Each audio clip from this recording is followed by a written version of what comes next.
তিনি পেশায় একজন ডাক্তার, কিন্তু রাজনীতিতে জড়িয়েছেন ছাত্র জীবনেই। শুরুটা করেছিলেন সেকুলার রাজনীতি দিয়ে, অর্থাৎ তিনি ছিলেন জাসদ ছাত্রলীগের একজন সক্রিয় কর্মী। অথচ আজ তাকে দেখলে মনে হয় তিনি যেন অনেক বড় একজন আলেম। তবে তিনি ট্রেডিশনালি একজন বড় আলেম না হলেও সম্পূর্ণ ইসলামী চিন্তা চেতনা ও আদর্শে গড়া একজন পুরোধা ব্যক্তিত্ব।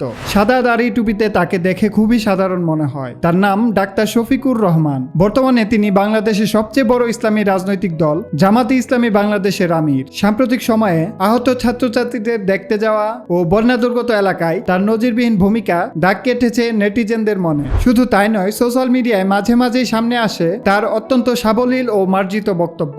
বন্যার্তদের ত্রাণ দেওয়ার নাম করে যেখানে অনেকেই ফটোশুটে ব্যস্ত হয়ে পড়েন, সেখানে তিনি বলেন, আমরা ক্ষতিগ্রস্তদের সামান্য উপহার দিতে এসেছি, আপনারা কেউ ছবি তুলবেন না, দয়া করে ক্যামেরা বন্ধ রাখুন। তার এই বক্তব্য মানুষকে আকৃষ্ট করেছে ব্যাপক। এমনকি কুখ্যাত বিচারপতি মানিককে নিয়েও হাসি তামাশা না করার অনুরোধ করেছেন তিনি। রাজনীতির পাশাপাশি তিনি একজন সমাজসেবক। নিজের এলাকায় স্থাপন করেছেন একাধিক দাতব্য চিকিৎসালয়, মসজিদ, মাদ্রাসা ও এতিমখানা। রাজনীতি ও আর্তমানবতার সেবায় নিজেকে জড়িয়ে ডাক্তার শফিক সুনাম কুড়িয়েছেন। তার হাত ধরেই টিকে আছে বাংলাদেশ জামাতে ইসলাম দলটি। বিগত সরকারের নিপীড়ন নির্যাতন সহ্য করেও মাটি কামড়ে টিকে থাকা দলটি এই মুহূর্তে আরো বেশি মানুষের হৃদয়ে জায়গা পাচ্ছে শুধুমাত্র এই লোকটিকে কেন্দ্র করেই।